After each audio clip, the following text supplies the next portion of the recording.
Ma sœur interdit à ma petite amie de rester avec moi dans la chambre parce qu'elle est une mauvaise influence pour ses enfants, mais j'interdis à ses enfants de venir en vacances avec nous.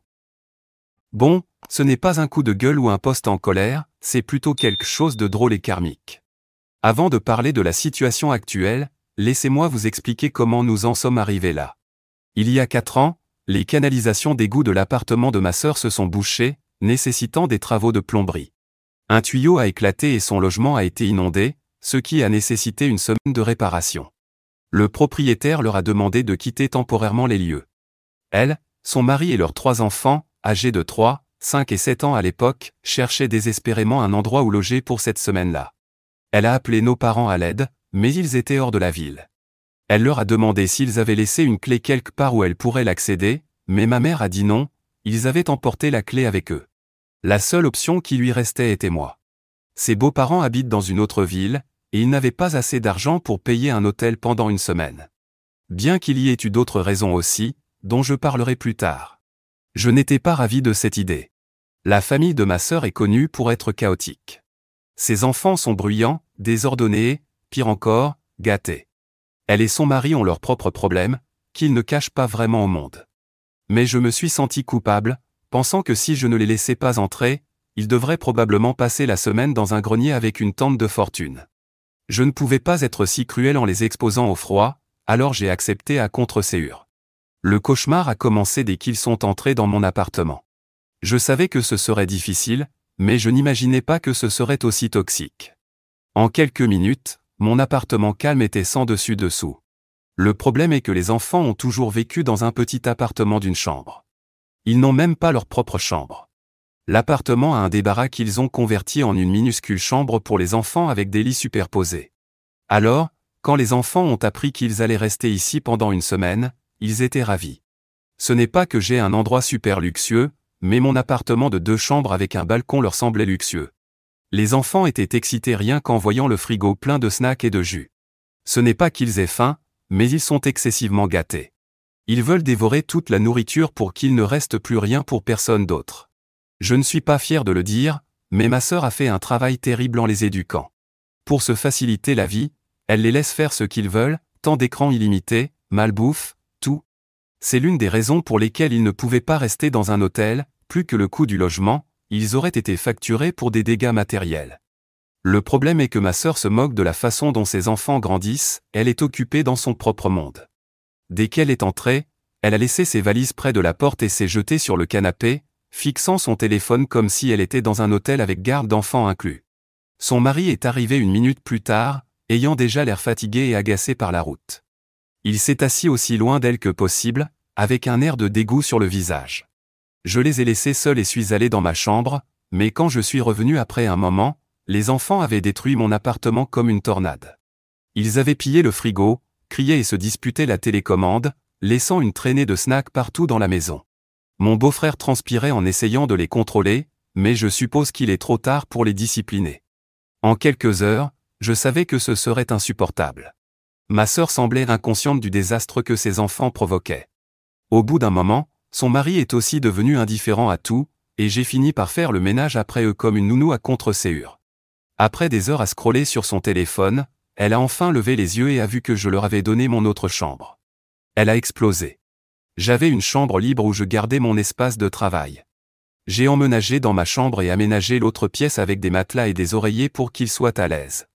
C'était tout ce que je pouvais faire, je n'ai pas de lit d'invité. Elle s'attendait à ce que je leur donne ma chambre et que je prenne l'autre pièce moi-même, pourquoi ferais-je ça? Elle m'a dit que je pouvais dormir sur le matelas pendant qu'ils utilisaient mon lit. J'ai répondu, vous ne pouvez même pas tenir à 5 dans le lit. Elle a dit, alors emmène ton beau-frère avec toi sur le matelas, mes enfants et moi prendrons le lit. J'ai dit, pas question, je ne cède pas ma chambre, et encore moins pour que vous la détruisiez. Alors elle a proposé que je prenne les enfants avec moi dans mon lit. J'ai perdu patience et dit, écoute, la chambre avec le matelas et tout ce que j'ai, prends-la ou laisse-la. Vous pouvez aller payer un hôtel avec tout le confort que vous voulez pour ne pas avoir à vous disputer avec moi. Elle a ravalé sa colère, est entrée dans la chambre et a claqué la porte. J'aurais souhaité que ma petite amie soit en ville pour que je puisse aller chez elle. Les nuits étaient d'un tout autre niveau d'inconfort. Ma sœur avait un mariage difficile, c'est le moins qu'on puisse dire, et il ne faisait aucun effort pour le cacher, ni à leurs enfants, ni à moi. Chaque soir, comme une horloge, ma sœur et son mari se disputaient bruyamment. Ils se criaient dessus à propos de tout, des problèmes d'argent aux accusations d'infidélité. J'aurais préféré ne pas entendre certaines choses, mais ma sœur et son mari ont des voix de mégaphone, même la voisine de l'étage au-dessus a dû les entendre. Croyez-moi, vous ne voulez pas entendre votre sœur dire à son mari qu'il peut aller dormir chez sa petite amie. Une nuit, alors que j'essayais de me détendre en lisant un livre, je les ai entendus se disputer dans le salon. Ma sœur disait qu'elle avait dû dormir par terre à cause de lui et que s'il avait assez d'économies, ils auraient pu loger dans un hôtel. Son mari a répondu « On n'aurait pas pu se le permettre parce que tu dépenses de l'argent comme si ça poussait sur les arbres. Qui crois-tu qui paie tes factures de carte de crédit chaque mois ?» Elle a ricané « S'il te plaît, tu gagnes à peine assez pour garder les lumières allumées. Peut-être que si tu travaillais plus dur, on ne serait pas dans cette galère. Comme toujours, tu pensais que quelqu'un viendrait nous sortir de l'embarras. Cela a duré des heures. Je suis allé à la cuisine pour prendre quelque chose dans le frigo, pensant que peut-être en les interrompant, ils arrêteraient. Pas du tout, leurs voix sont devenues encore plus fortes et plus toxiques. On aurait dit qu'avoir un public les rendait encore plus bruyants, et ils se sont donnés en spectacle. Les enfants étaient assis silencieusement dans un coin, prétendant regarder la télé, mais visiblement mal à l'aise et bouleversés. Je me suis senti mal pour eux. Je voulais intervenir et leur dire d'arrêter, mais je ne pensais pas que c'était à moi de le faire. Ce n'était pas à moi de régler leur mariage. La seule chose à laquelle j'ai pensé était de commencer à applaudir, peut-être que cela mettrait fin au spectacle, mais à la place, je suis simplement retourné dans ma chambre pour dormir. Je me suis dit que ce n'était que pour quelques jours, alors j'ai enduré. Mais ils ont franchi toutes les limites le 3e jour, lorsque ma petite amie est venue me rendre visite. Elle était revenue en ville et avait apporté de la nourriture à emporter. Nous avions prévu de passer l'après-midi à regarder un film. Ma sœur et les enfants étaient partis se promener, alors nous nous sommes installés sur le canapé du salon. Nous regardions quelque chose à la télé tout en mangeant quand ma sœur et ses enfants sont rentrés. Enfin, ma sœur et ses petits monstres indisciplinés sont rentrés. Évidemment, les enfants voulaient que je partage ma nourriture, ce que j'ai fait volontiers. Ma sœur, en revanche, a à peine reconnu la présence de ma petite amie. Même lorsque je l'ai présentée et que ma petite amie l'a saluée poliment, ma sœur s'est contentée de hocher la tête avec un froid bonjour et un sourire forcé avant de retourner dans sa chambre. Nous avons laissé couler et avons continué le film. Les enfants étaient dans le coin, le plus jeune jouait pendant que les 2 autres insistaient pour regarder des films Harry Potter, alors on les leur a mis. Ma petite amie discutait avec les enfants, et c'était plutôt sympa. Je ne pense pas vraiment qu'ils soient des monstres, mais ma sœur les a élevés, ou plutôt n'a pas réussi à les élever, d'une manière qui les fait paraître ainsi. Au bout d'un moment, ma sœur est sortie de sa chambre, nous regardant avec dégoût comme si quelque chose était terriblement mal. Elle s'est approchée et a demandé « C'est vraiment approprié avec les enfants ici ?» Nous avons levé les yeux et demandé « Qu'est-ce que tu veux dire par là ?» Elle a chuchoté « Ça, être assis si près, être si collé, ce n'est pas quelque chose que les enfants devraient voir. » Je l'ai regardé, stupéfait. Nous étions littéralement juste assis et regardions un film. Qu'y avait-il de si inapproprié à cela? Elle a dit, les enfants savent qu'elle ne fait pas partie de notre famille, et ce n'est pas bon pour eux de voir leur oncle collé à une fille quelconque. S'ils demandent, qui est cette femme, et pourquoi était-elle si près d'oncle et buvait dans son verre, qu'est-ce que je suis censé leur dire? Ma première pensée était, cette femme est folle, mais du genre où il faut appeler un exorciste. Dis-leur la vérité, qu'elle est ma petite amie et pas juste une fille quelconque. Ma petite amie se sentait mal à l'aise et a proposé qu'on aille dans ma chambre puisque les enfants regardaient notre dispute, et que ce n'était pas bon pour eux. À ce moment-là, elle ne savait pas que les enfants étaient habitués à voir leurs parents se disputer tous les jours. C'est là que mon sarcasme s'est déclenché instantanément. Ah, donc toi et ton mari, vous pouvez crier devant les enfants tous les jours, mais moi je ne peux pas être assis sur le canapé avec ma copine parce que ça pourrait les perturber, c'est ça ta logique ridicule. Ma sœur s'est énervée, a serré les dents et a marmonné, c'est complètement différent. On est mariés. Toi non. C'était inutile de discuter avec elle, alors je suis juste allé dans ma chambre en claquant la porte. Je n'arrivais pas à comprendre comment elle et son mari pouvaient se permettre de crier et d'être abusifs devant leurs enfants, mais qu'ils osaient me faire la leçon sous prétexte que je donnais un mauvais exemple juste parce que j'étais assis à côté de ma copine sur le canapé. J'étais de mauvaise humeur, vraiment de très mauvaise humeur. Ma copine a décidé de rester dormir. Quelques heures plus tard, il y a eu un coup à la porte de ma chambre et j'ai entendu la voix de ma sœur de l'autre côté. Je peux entrer une seconde? J'ai répondu avec un regard agacé. Elle a chuchoté, elle ne part pas, n'est-ce pas? Il est tard, non? Je l'ai regardé en fronçant les sourcils et j'ai demandé, pourquoi ça t'intéresse? Oh mon Dieu! Elle a croisé les bras, levé les sourcils et dit, mes enfants demandent pourquoi cette fille dort dans le lit de tonton alors qu'ils ne sont pas mariés. Ce n'est pas ton problème, ni celui de tes enfants. Trouve-toi un vrai problème à résoudre. À cela, elle a crié, bon sang, bien sûr que c'est mon problème. On essaie d'élever nos enfants avec de bonnes valeurs. S'il te plaît, ne les expose pas à des choses qu'ils sont trop jeunes pour comprendre. Quel genre d'exemple donnes-tu? Ça devrait être une maison avec une certaine morale, mais là, on dirait plutôt un hôtel bon marché. J'ai crié en retour, j'espère que tu sais que c'est mon appartement, alors accepte-le ou pars. À ce moment-là, ma copine s'est levée et a dit qu'elle s'en allait. J'ai essayé de l'en empêcher, mais elle a soupiré et a dit qu'elle était fatiguée et frustrée par tout ce drame. J'ai dit, je pars aussi. J'ai pris mes affaires, mon ordinateur portable, mon téléphone, etc. et en sortant, j'ai dit à ma sœur, tu ne devrais plus voir mes affaires ici, vu que ça pourrait ne pas être approprié pour tes enfants, pas vrai? Ou est-ce que tu as un problème avec ça aussi? En partant, j'ai fermé ma porte à clé pour qu'ils ne puissent pas y entrer. J'ai passé le reste de la semaine chez ma copine, comptant les jours jusqu'à leur départ. Je suis resté en contact avec mon beau-frère pour avoir des nouvelles de leur appartement. J'avais peur que leur séjour soit prolongé, mais heureusement, il m'a confirmé qu'ils partiraient comme prévu. Le jour de leur départ, je suis rentré chez moi. C'était tellement satisfaisant de les voir faire leurs valises. Quand ils sont enfin partis, j'ai juré de ne plus jamais laisser ma sœur approcher ni moi, ni ma copine. Avance rapide jusqu'à cette semaine. Mes parents ont invité ma copine et moi pour Thanksgiving. Ma sœur et sa famille étaient également invités et, comme toujours, ils ont envahi l'espace avec leur bruit et leur chaos. Pendant le dîner, ma copine et moi avons mentionné nos projets de vacances à venir. Nous partions en voyage au Canada avec les nièces adolescentes de ma copine, âgées de 13 et 15 ans. Avant même que je termine ma phrase, ma sœur est intervenue, ça a l'air génial. Vous devriez emmener mes enfants aussi. Ces enfants ont maintenant 7, 9 et 11 ans. J'ai failli m'étouffer avec ma boisson. J'ai hoché la tête et dit, pas question. Elle a insisté en suppliant jusqu'à ce que je réponde fermement, non. Ça n'arrivera pas. Elle s'est vexée et a demandé, pourquoi pas? Vous emmenez déjà 2 enfants, qu'est-ce que quelques-uns de plus changerait? Ma copine, toujours aussi calme, a expliqué, nous avons déjà prévu ce voyage avec mes nièces. Ce n'est pas une sortie de groupe pour une bande d'enfants, c'est quelque chose de spécial pour elles. Mais ma sœur ne voulait rien entendre. C'est tellement injuste. Mes enfants adoreraient partir en voyage à l'étranger. Ils n'ont jamais eu de belles vacances, jamais quitté le pays. Elle a jeté un regard à mon beau-frère, s'est mordu la langue, puis a ajouté, parce que leur père est pauvre et ne peut pas nous offrir de belles vacances. C'était tellement embarrassant. Mon beau-frère s'est levé de table et est sorti dehors. Je serrai les dents et dis, peut-être que si tu travaillais davantage et gagnais ton propre argent au lieu de te disputer à ce sujet et de blâmer ton mari, tu pourrais emmener tes enfants toi-même. Son visage est devenu rouge. Peut-être que c'était la première fois que quelqu'un la confrontait à sa toxicité envers son mari. Furieuse, elle a rétorqué, comment oses-tu? Tu n'as aucun droit de commenter ma vie personnelle. Si tu te soucies tant de moi, alors laisse mes enfants partir en vacances au Canada. Puis elle s'est mise à pleurer, disant que je me moquais de son mariage et que je les méprisais parce qu'il gagnait moins d'argent. Je n'avais pas envie de supporter ces bêtises, alors je n'ai rien dit. Je ne voulais pas continuer à me disputer avec elle.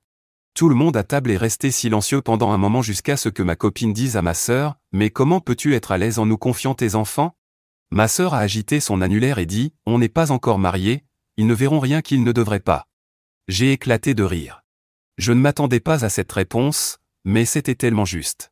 Ma sœur l'a fusillé du regard et a dit, « T'es incroyable. Tu es vraiment en train de gâcher le Thanksgiving de mes enfants juste pour prouver un point. » Elle est partie en pleurant, mais je m'en fichais. Après son départ, mes parents et moi avons bien ri de toute cette histoire. Ma sœur a toujours été dramatique, et on le sait tous, donc personne ne la prend au sérieux. D'ailleurs, ma mère m'a révélé que la clé était en fait cachée sous le pot de fleurs lorsqu'ils étaient partis. Mais elle ne pouvait pas prendre le risque de laisser ma sœur et ses enfants seuls dans la maison, alors elle avait menti. Je me suis faussement énervé contre ma mère pour m'avoir laissé gérer ce problème. C'était vraiment drôle, et je voulais partager ça avec ma communauté pour quelques rires. Mise à jour. Je n'arrive pas à croire que je doive écrire une mise à jour. Je ne pensais même pas que le drame continuerait. Après que ma sœur soit partie de la table furieuse, je croyais que c'était terminé, mais ça aurait été trop beau pour être vrai. Le jour où nous devions partir en vacances, quelqu'un a frappé à la porte. J'ai ouvert, et j'ai trouvé ma sœur et ses 3 enfants, tous habillés pour voyager, valise à la main. Avant que je ne puisse réagir, elle et les enfants ont crié avec enthousiasme « On est prêts pour le Canada ». Elle l'a dit comme si j'avais accepté de les emmener. J'ai répondu en criant, mais cette fois avec colère et non avec enthousiasme « Non, vous ne partez pas ». Je me fichais de crier devant ses enfants. Elle leur a dit d'entrer pendant qu'elle discutait de la procédure de voyage avec tonton. L'aîné était déjà contrarié parce qu'il ne voulait pas partir avec 2 filles de son âge, les nièces de ma copine. Il a dit qu'il ne voulait pas y aller, mais ma sœur lui a lancé un regard furieux et ils sont entrés. Puis elle a chuchoté, « Je ne pars pas, seulement les enfants. » « Aucun de vous ne part, alors prends-les et partez, » ai-je répondu sèchement. Elle a protesté, « Tu veux gâcher les vacances de mes enfants ? Ils sont tellement excités pour ce voyage au Canada, et tu veux leur enlever ça ?» J'ai répondu, « Qui leur a dit de s'exciter ? Je sais que ce n'était pas moi, et si ce n'était pas moi, alors je m'en fiche. » Elle a haussé la voix, « Comment peux-tu être aussi cruel envers tes propres neveux et nièces ? Si elle peut emmener ses nièces, pourquoi ne peux-tu pas emmener les tiens ? J'en avais tellement marre d'elle. Tu sais quoi ? Je ne te dois aucune explication. Le voyage était prévu avec ma copine et ses nièces, et je ne vais pas changer ça pour toi. » Elle a pris une grande inspiration et a soupiré, « Regarde leur visage. Regarde à quel point ils sont excités. Ils en parlent depuis toute la semaine, tu ne peux pas simplement les décevoir maintenant. » Les enfants m'ont regardé avec de grands yeux pleins d'espoir, mais je n'allais pas tomber dans le piège. Je suis resté là, indifférent. Ma copine est sortie de la chambre et a vu les enfants assis sur le canapé, prêts pour le voyage. Elle a été surprise et m'a demandé ce qui se passait. Quand je lui ai expliqué, contrairement à moi, elle ne s'est pas énervée, elle a calmement dit à ma sœur. « Tu n'avais aucun droit de dire à tes enfants qu'ils partaient avec nous. C'est manipulateur et injuste. Nous ne les emmenons pas avec nous, alors s'il te plaît, il est temps de partir pour que nous puissions nous préparer. » Ma sœur est devenue furieuse et a crié. « Vous n'avez pas d'enfants, alors vous ne comprenez pas. On ne peut pas simplement dire non quand ils sont si excités. Tu sais à quel point c'est difficile de les rendre heureux. » J'ai répondu avec colère. « Ce n'est pas ma responsabilité. C'est ton travail, vu que tout ce que tu fais, c'est te plaindre. » À ce moment-là, elle a sorti son téléphone et a appelé ma mère, mettant l'appel en haut-parleur. Elle a gémi, « Maman, tu te rends compte ? Ils refusent d'emmener mes enfants après leur avoir promis un voyage. » Ma mère a soupiré et répondu. « Tu ne peux pas les forcer, ma chérie. S'ils ont dit non, tu dois respecter ça. Ce n'est pas juste pour tes enfants ni pour eux. » Ma sœur a insisté. « Ton fils fait des choses immorales, alors au moins, qu'il emmène mes enfants, ça purifiera une partie de ses péchés. » Ma mère a dit qu'elle ne voulait pas s'en mêler et a raccroché. Le visage de ma sœur est devenu rouge, mais elle n'abandonnait pas. « Très bien. Je vais juste les laisser ici. Tu ne peux pas les abandonner, donc tu n'auras pas d'autre choix que de les emmener. » Elle s'est dirigée vers la porte. « Tu crois vraiment que ça va marcher ? Si tu les laisses ici, on appellera la police pour abandon d'enfants. » Je ne plaisante pas. Sa mâchoire est tombée. Elle s'est arrêtée et a dit. « Tu n'oserais pas. » J'ai répondu froidement. « Et c'est moi. » À ce moment-là, son fils aîné s'est avancé et a crié à sa mère. « Allons-y. S'il ne veut pas nous emmener, pourquoi tu le forces ? Je ne veux même pas y aller. » Les 2 autres ont suivi, en se plaignant que, en revanche, voulaient vraiment aller au Canada. Ma sœur a fusillé son fils aîné du regard comme un serpent, mais il s'en fichait. Il est simplement sorti avec son sac à dos. Ma sœur a attrapé les 2 autres et les a poussés à suivre leur frère. Alors qu'ils descendaient le couloir, elle a appelé son mari en criant. Il a refusé de prendre les enfants. C'est de ta faute. Si tu gagnais plus d'argent, on n'aurait pas à le supplier pour des vacances. Elle avait mis l'appel en haut-parleur, et j'ai entendu sa réponse. Et si ton fainéant de derrière gagnait un peu d'argent, tu pourrais t'offrir tes propres vacances aussi. Elle était déjà hors de vue, mais je pouvais encore entendre sa voix s'éloigner alors qu'elle descendait les escaliers. Quelques heures plus tard, alors que je conduisais, j'ai reçu un appel inattendu de mon beau-frère. On n'était pas vraiment proches, mais on avait toujours été cordiaux, alors j'ai hésité, mais j'ai répondu. Il m'a dit qu'il voulait s'excuser pour ce qui s'était passé. Cela m'a pris au dépourvu. J'ai répondu. Ce n'est pas grave. Après tout, c'était la faute de ma sœur, pas la tienne. Contrairement à elle, je ne pouvais pas le blâmer pour son salaire plus faible. Il m'a expliqué que ma sœur lui avait dit au téléphone que j'avais accepté de prendre les enfants, c'est pourquoi il les avait laissés venir chez moi. Il n'a découvert la vérité que lorsqu'elle est rentrée à la maison en fulminant à propos de ma menace d'appeler la police. Leur fils lui avait raconté toute l'histoire. J'ai répondu franchement. Eh bien, c'est juste la façon d'être de ta femme. Il a ri amèrement. Ne m'en parle pas, écoute, je n'essaie pas de la défendre, mais les choses ont été difficiles. L'argent est serré, les enfants grandissent et sont plus difficiles à gérer, et elle est, eh bien, tu sais comment elle est. Je ne savais pas quoi dire, alors je suis resté silencieux. Il a continué. Je suppose que ce que j'essaie de dire, c'est « merci d'avoir tenu bon ». Quelqu'un devait le faire. J'ai essayé, mais tu as vu comment ça s'est passé pour moi. Cela m'a touché plus que je ne l'aurais imaginé. Il souffrait, et il semblait que ma sœur l'avait écrasé pendant des années. J'ai eu de la peine pour lui. Ce jour-là, après les vacances, quand je suis allé voir mes parents, j'ai découvert que ma sœur avait menti à tout le monde, en disant que j'avais annulé après avoir promis d'emmener les enfants en vacances. La seule chose qu'elle n'avait pas inventée, c'est que j'avais menacé d'appeler la police. Dès que je l'ai vue, j'ai raconté à ma mère l'appel de mon beau-frère, et elle a eu de la peine pour lui aussi. J'aimerais qu'il puisse se libérer de cette situation. Je suppose qu'il s'accroche uniquement pour les enfants ou peut-être pour des raisons financières. Je ne sais pas, mais clairement, son mariage est brisé. Je sais, c'est une évidence. Mise à jour 2. Certaines choses se sont passées pendant notre voyage, mais pas au Canada, ici. Je n'ai pas pu suivre toute l'histoire avant notre retour. Je peux maintenant répondre à certains commentaires sur des sujets que beaucoup de gens avaient suggérés ou demandés dans mes précédents messages, mais auxquels je ne pouvais pas encore répondre. Un sujet majeur est que certaines personnes pensaient que mon beau-frère avait été infidèle et que c'est pour cela que ma sœur agissait ainsi. Pour commencer, ma sœur a toujours été un peu déséquilibrée. Pas à ce point, c'est quelque chose qui s'est aggravé avec le temps, mais elle a toujours été déraisonnable. Et non, mon beau-frère n'a pas été infidèle, c'était juste ma sœur qui parlait sous l'effet de la jalousie. Elle n'aimait pas les collègues féminines de mon beau-frère, et c'est pourquoi elle les appelait ses petites copines, comme si quelque chose se passait entre eux.